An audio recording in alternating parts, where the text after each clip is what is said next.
Hello class 12th। हम लोग solid state study कर रहे थे एंड लास्ट क्लास में हमने electrical conductivity of solids study किया था। ठीक है, तो आज इलेक्ट्रिकल कंडक्टिविटी ऑफ सॉलिड्स में हमने 3 टाइप्स के सॉलिड्स पढ़े थे। एक था कंडक्टर, एक इंसुलेटर एंड सेमी कंडक्टर।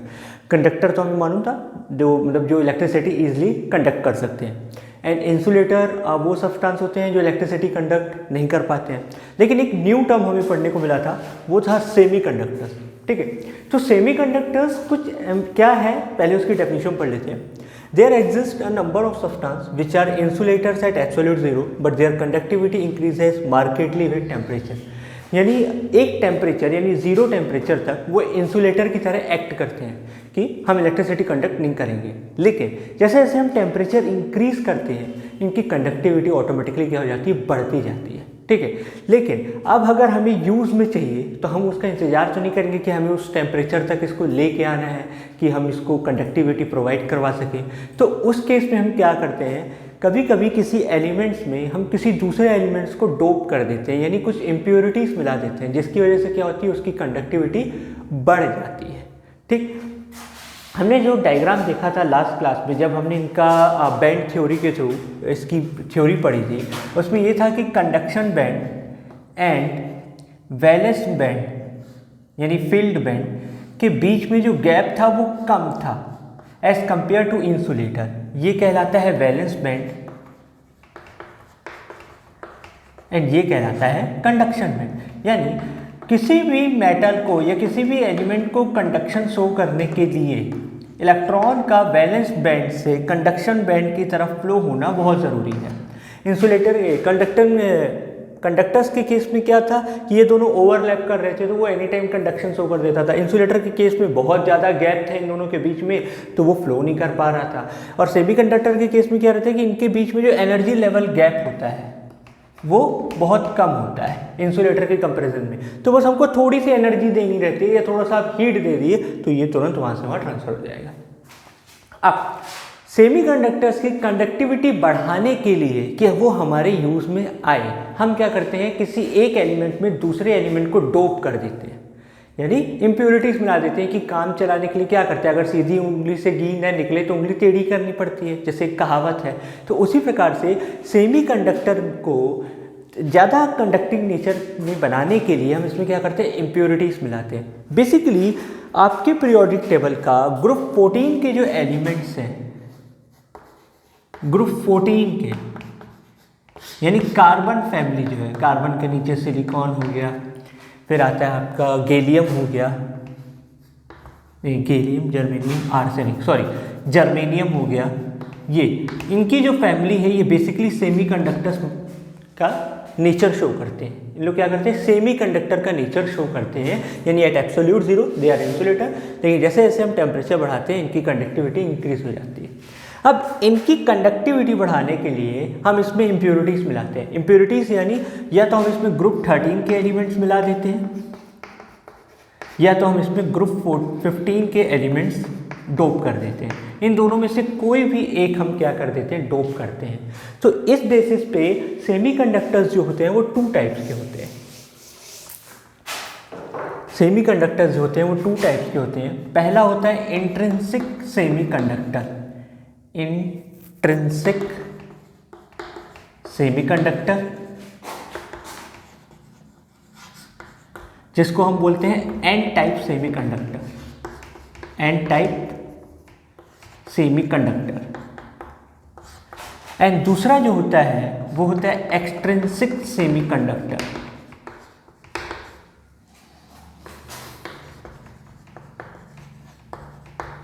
जिसको हम बोलते हैं P type semiconductor, P type semi conductor. ये 2 टाइप्स के होते हैं, इंट्रिंसिक एंड एक्सट्रिंसिक।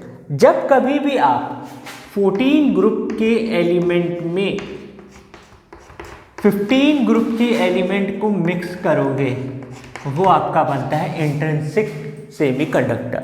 यानी मैंने सिलिकॉन में क्या मिला दिया, या तो फास्फोरस मिला दिया या गैलियम आर्सेनिक मिला दिया, तो या फिर जर्मेनियम में मैंने फास्फोरस मिला दिया या आर्सेनिक मिला दिया, तो उस केस में क्या हो जाता है, जैसे ये हो गया आपका 14 ग्रुप का है, 15 ग्रुप में आपके आ जाते हैं नाइट्रोजन, फॉस्फोरस, आर्सेनिक। तो यानी जब कभी भी मैं इसमें फॉस्फोरस मिला दूँ या आर्सेनिक, इसको नहीं लेंगे आप, ये दोनों हाईली नॉन मेटल होते हैं। ये थोड़ा बहुत आपका मेटोलाइट्स का केसेस सॉल्व करते हैं, ये मेटोलाइट्स में आ जाते हैं, तो इस वजह से तो उसको हम क्या बोल देते हैं, इंट्रिंसिक सेमीकंडक्टर। एंड जब कभी भी आप 14 ग्रुप के एलिमेंट में 13 ग्रुप के एलिमेंट को मिलाएंगे, 14th, 15th, 14th, 13th, वो कहलाता है आपका एक्सट्रिंसिक सेमीकंडक्टर। वो क्या कहलाता है, एक्सट्रिंसिक सेमीकंडक्टर। यानी जैसे एल्यूमिनियम हो गया या गैलियम हो गया, इन दोनों में से किसी को भी मिला दो इसमें, ये कहलाता है। अब ये कैसे एन टाइप है या कैसे पी टाइप है, कैसे इनकी कंडक्टिविटी बढ़ती है, तो चलिए उसको हम डायग्राम के थ्रू समझते हैं।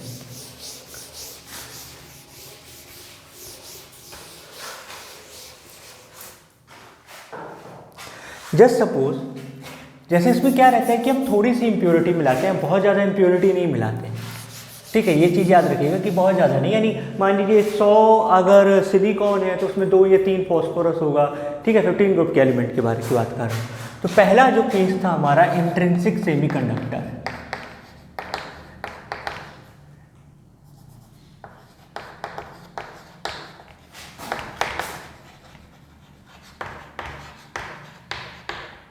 ये कैसे बनता है कि 14 ग्रुप के एलिमेंट में यहाँ मैंने लिखा हुआ है, यानी एग्जाम्पल के तौर पे मैं ले सकता हूँ, व्हेन फॉस्फोरस इज डोप्ड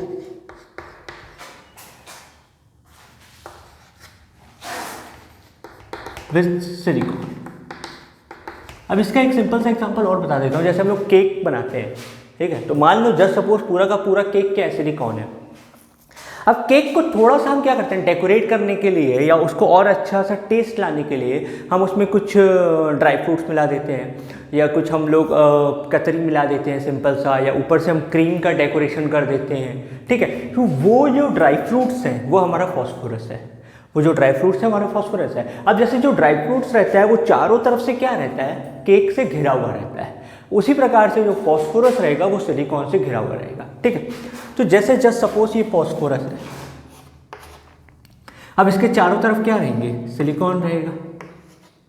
अब इससे पहले हमें एक चीज और पढ़ना है, क्या पढ़ना है कि सिलिकॉन का एटॉमिक नंबर होता है 14, ठीक है, यानी 1s2 2s2 2p6 3s2 and 3p2, ठीक है। यानी थर्ड शेल में कितने इलेक्ट्रॉन, 4, यानी इसके आउटर मोस्ट में कितने इलेक्ट्रॉन होंगे, 1 2 3 4 1 2 3 4 1 2 3 4 1 2 3 4। अब ऐसे फॉस्फोरस की बात करूँ, उसका एटॉमिक नंबर 15, तो 1s2 2s2 2p6 3s2 3p3, यानी आउटर मोस्ट में कितने इलेक्ट्रॉन, 5, तो 1 2 3 4 5। अब क्या होगा, जो फॉस्फोरस के जो इलेक्ट्रॉन्स हैं वो सिलिकॉन के साथ क्या करेंगे, बॉन्डिंग बना लेंगे। से बाहर सिलिकॉन कितने हैं, 4, तो इसके चारों इलेक्ट्रॉन क्या कर दिए, बॉन्ड बना लिए। लेकिन फॉस्फोरस का ये वाला इलेक्ट्रॉन क्या है, फ्री है, ये किसी के साथ बॉन्ड नहीं बना पाएगा, ये किसी के साथ भी बॉन्ड नहीं बना पाएगा।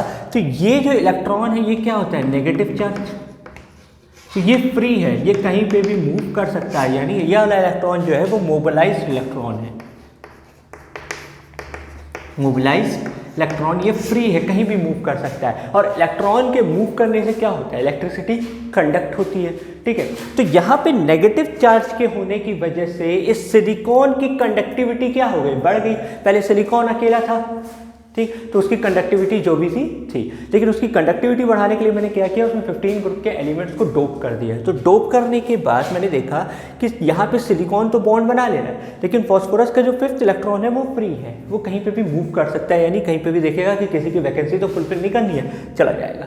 तो इसके मूवमेंट से क्या होता है, इलेक्ट्रिसिटी कंडक्ट होती है। तो नेगेटिव चार्ज के होने की वजह से कंडक्टिविटी बढ़ गई, इसलिए हम इसको एन टाइप सेमी कंडक्टर बोलते हैं। एन का मतलब नेगेटिव, एन का मतलब नेगेटिव। तो ये है आपका पहला केस इंट्रिंसिक सेमी कंडक्टर का।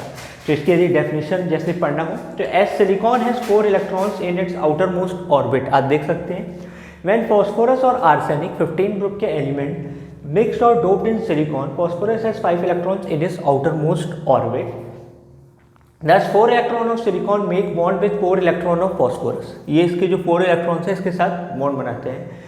Now 1 electron of phosphorus is free due to the free available electron electrical conductivity of silicon semiconductor increases, ठीक है। Here electrical conductivity increases due to negative charge, this is known as n-type semiconductor, ठीक है। Hope ये आपको clear होगा। अब जो हमारा सेकंड केस है वो है एक्सट्रिंसिक सेमीकंडक्टर का।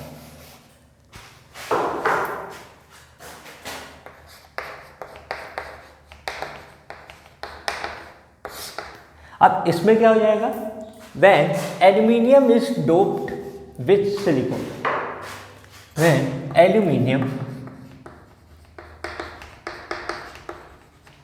यानी यहाँ पे क्या हो रहा है 14 ग्रुप एलिमेंट में 13 ग्रुप एलिमेंट को क्या किया जा रहा है, डोप किया जा रहा है। एग्जाम के लिए इंपॉर्टेंट है, सेमीकंडक्टर्स पूछा जाता है बेसिकली कि कैसे होता है, ठीक है। अब इसके बारे में डायग्राम बनाते हैं।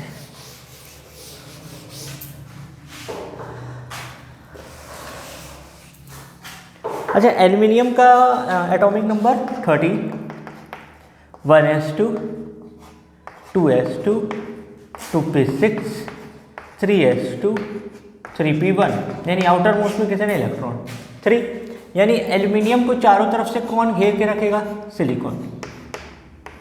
जैसे केक ड्राई फ्रूट्स को कौन घेर के रखता है, केक। सो 1 2 3 4 और इसके आउटर मोस्ट में 3 इलेक्ट्रॉन्स 1 2 3 1 2 3 4 1 2 3 4 1 2 3 4। अगर 3p1 बनाने की मैं कोशिश करूं तो 3p1 ऐसे बनेगा 1, ये वाला सेल क्या है, खाली है, ऑर्बिट क्या है, ये वाला एम्प्टी है। कैसे न कैसे तो एज्यूम कर सकते हैं ना कि ये है, भले इसमें इलेक्ट्रॉन्स नहीं है बट हम तो एज्यूम कर सकते हैं, ठीक है। अब क्या होगा, सिलिकॉन का ये वाला इलेक्ट्रॉन एल्यूमिनियम के साथ बॉन्ड बना लिया, इसका भी इलेक्ट्रॉन इसके साथ बॉन्ड बना लिया, इसका भी इलेक्ट्रॉन इसके साथ बॉन्ड बना लिया, लेकिन ये वाला इलेक्ट्रॉन किसके साथ बॉन्ड बना है, कोई भी तो नहीं है। और इसका जो एक ऑर्बिट है वो खाली है, यानी इसको इलेक्ट्रॉन की ज़रूरत है बॉन्ड बनाने के लिए। तो इसको हम क्या बोल सकते हैं, पॉजिटिव होल। Na+ का मतलब यानी किसी भी एलिमेंट्स के ऊपर यदि पॉजिटिव चार्ज है तो इसका मतलब क्या है कि उसको इलेक्ट्रॉन की ज़रूरत है, तो वो पॉजिटिव होल कहला जाएगा। अब यहाँ ये पॉजिटिव होल की वैकेंसी को फुलफिल करने के लिए कहीं दूसरे से सिलिकॉन का इलेक्ट्रॉन आ जाएगा कि अरे इसको ज़रूरत है, चलो मैं दे देता हूँ, ठीक है। फिर इसके पास क्या हो जाएगा, पॉजिटिव होल क्रिएट हो जाएगा। फिर इसकी वैकेंसी फुलफिल करने के लिए कहीं से इलेक्ट्रॉन आएगा, फिर उसकी वैकेंसी फुलफिल करने के लिए कहीं से इलेक्ट्रॉन आएगा।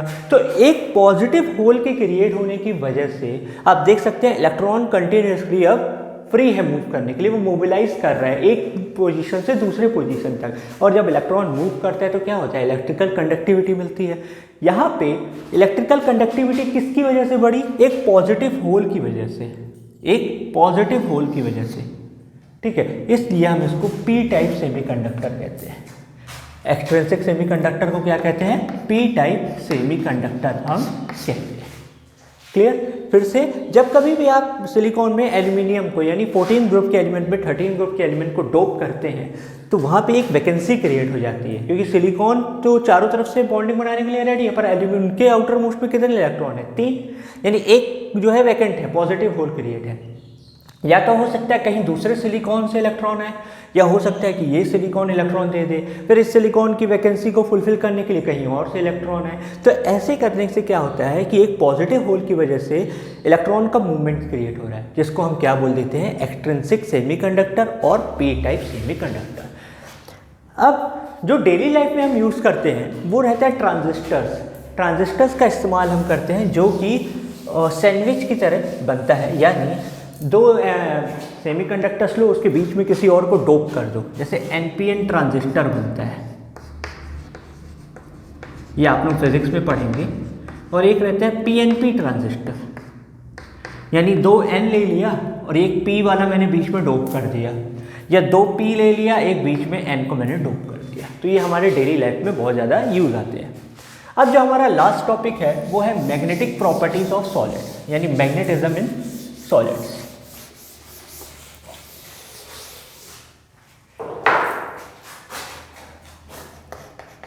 Magnetic property in solids.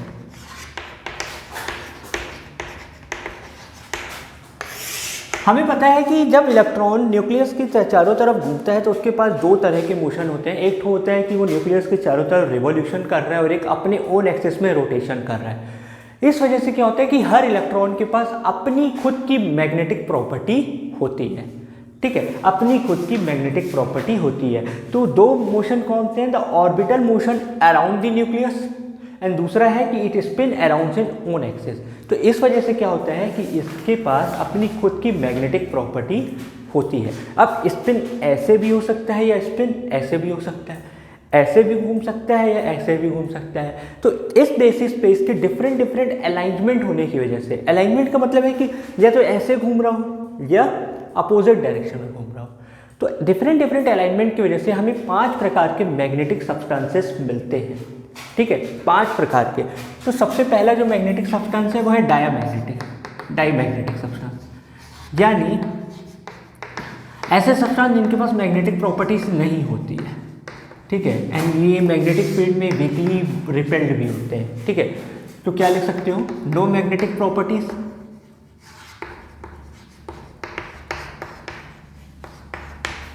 Weekly repelled,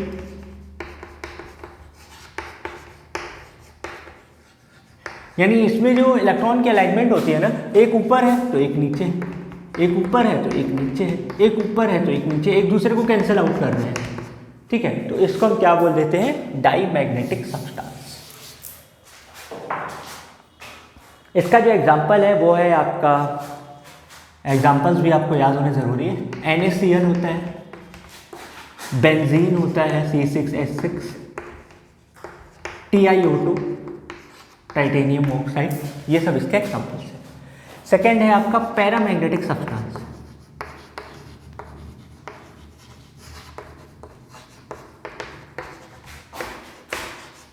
ये ऐसे सब्सटेंस होते हैं जो मैग्नेटिक फील्ड में आने से ही अपनी मैग्नेटिक प्रॉपर्टी शो करते हैं। जैसे ही मैग्नेटिक फील्ड से दूर हटे इनकी मैग्नेटिक प्रॉपर्टी भी गायब, ठीक है, यानी वीक मैग्नेट्स होते हैं लोग। तो substance which are weakly attracted by magnetic field, ठीक है। तो इसको क्या ले सकते हैं? वीकली अट्रैक्टेड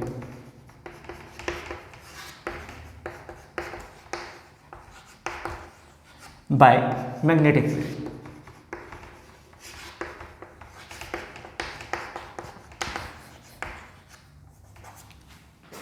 सेकेंड इसकी जो प्रॉपर्टी है, दिस सब्सटेंसेस है permanent magnetic dipoles due to presence of some species of unpaired electrons, ठीक है। कुछ अनपेयर्ड इलेक्ट्रॉन होने की वजह से इनके पास क्या होते हैं? परमानेंट डाइपोल मूवमेंट्स होते हैं, permanent dipole movement.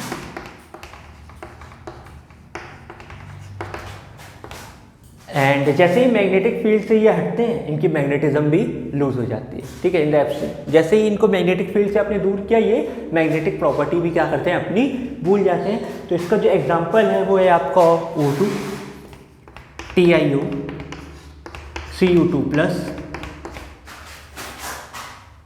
Fe3+, copper oxide, Fe3+, and many more. तो ये वाला ऑक्सीजन जो होता है वो पैरामैग्नेटिक होता है, ये आप लोगों को 11th में ही पढ़ाया गया था।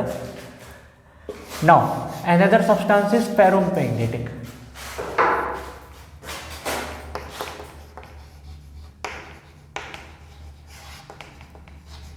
अब एग्जाम में क्वेश्चंस कैसे आ सकते हैं? या तो आपसे पूछ सकता है डायमैग्नेटिक एंड पैरामैग्नेटिक के बीच में डिफरेंस बताओ, या फिर अभी जो मैं 3 पढ़ाने जा रहा हूँ वो पूछ सकता है कि अलाइनमेंट इनका कैसे रहता है या इनके बीच में क्या डिफरेंस है, ठीक। फेरोमैग्नेटिक सब्सटेंस वो सब्सटेंस होते हैं जो बिना मैग्नेटिक फील्ड के भी मैग्नेट की तरह एक्ट करते हैं एंड बहुत स्ट्रॉन्ग मैग्नेट्स होते हैं, ठीक है। इन लोग क्या होते हैं? बहुत स्ट्रॉन्ग मैग्नेट्स होते हैं और बिना मैग्नेटिक फील्ड के भी ये क्या करते हैं? स्ट्रॉन्ग मैग्नेटिक नेचर शो करते हैं। तो डेफिनेशन है substance which show permanent magnetism in the absence of the magnetic field या even in the absence of magnetic field is called ferromagnetic substances. Such substance remain permanent magnetized once they have been magnetized, यानी एक बार जिसको हम magnetism दे दिए वो permanently magnetised होते हैं, ठीक है। स्ट्रॉन्ग मैग्नेट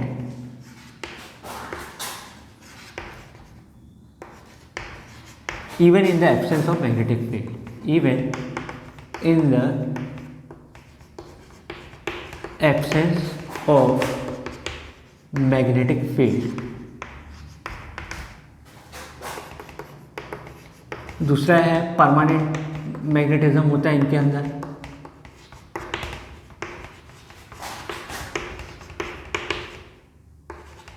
अब इलेक्ट्रॉन का जो खुद के एक्सिस में रोटेशन होता है तो उस वजह से क्या होता है, अलाइनमेंट बनते हैं कि पेयर्स किस तरफ हैं। इसमें जो सारे पेयर्स होते हैं ना वो एक ही डायरेक्शन में होते हैं, यानी कोई भी एक दूसरे को कैंसिल आउट नहीं कर रहा है, बस सपोर्ट कर रहे हैं मैग्नेटिज्म में। सारे के सारे अलाइनमेंट क्या होते हैं, एक डायरेक्शन में होते हैं, कोई अपोजिट डायरेक्शन में नहीं होता है। या तो एक साथ ऊपर होंगे या तो एक साथ नीचे होंगे। और इसका जो एग्जांपल है वो है आपका निकेल है, कोबाल्ट है, आयरन है, आयरन, निकेल, कोबाल्ट एंड एक होता है क्रोमियम ऑक्साइड। ठीक, नेक्स्ट जो आता है वो आता है anti ferromagnetic substances. Anti ferromagnetic,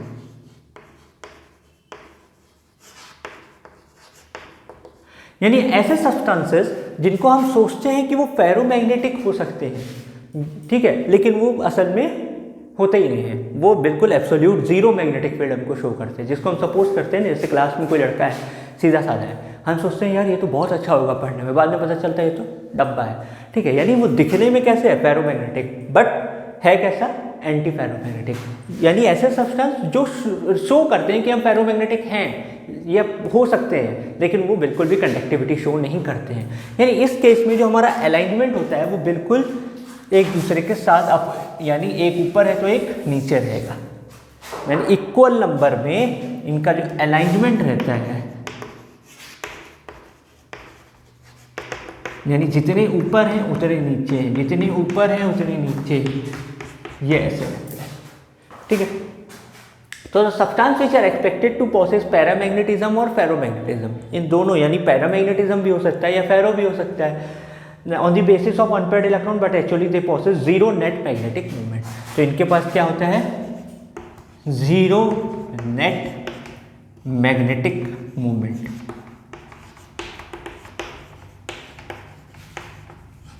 और इसके जो एग्जाम्पल्स हैं वो है आपका मैग्नीज ऑक्साइड Mn2O3,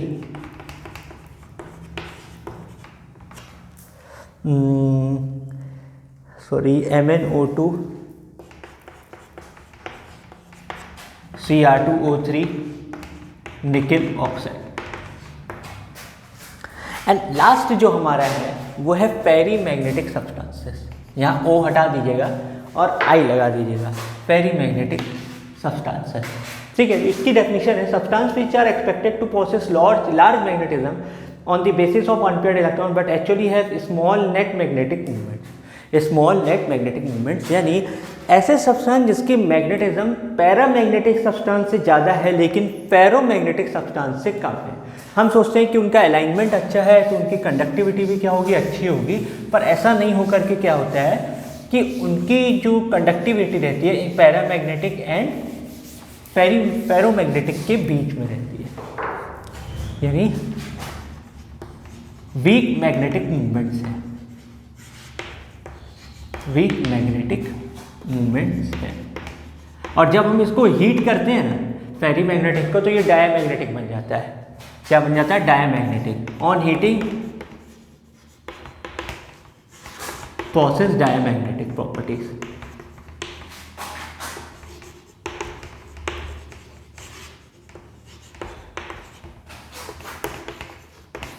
अब इसके अलाइनमेंट क्या रहते हैं कि अनइक्वल नंबर में पेयर्स रहते हैं, अनइक्वल नंबर में, यानी इनका जो अलाइनमेंट है वो ऐसे रहेगा। तीनों के अलाइनमेंट आपको अच्छे से याद करना है। एक ऊपर है तो यहाँ से भी एक ऊपर तो एक नीचे, फिर एक ऊपर तो फिर एक ऊपर तो फिर एक नीचे, यानी अनइक्वल नंबर में है। या हो सकता है इसके बाद वाला भी ऐसे हो या दोनों ऐसे हो, ये तो यानी ये प्रॉपरली हमको ना तो फेरोमैग्नेटिक देता है ना ही पैरामैग्नेटिक देता है, उस हिसाब से इसका पेयरिंग चलता है। और इसके जो एग्जांपल्स हैं वो है आपका Fe3O4, एक आता है मैग्नेटाइट, एंड MgFe2O3। तो ये थे आपके 5 प्रकार के magnetic properties in solid: diamagnetic, paramagnetic, ferromagnetic, anti ferromagnetic and ferrimagnetic substances. तो ये सब आपके एग्जाम में इंपॉर्टेंट है। So guys, today your solid chapter class is been complete. So hope you all are liking the videos, and from the next class we will start our next chapter, that is solution, chapter 2. ठीक है. So hope please subscribe my channel and also share with your friends as much as possible. Thank you.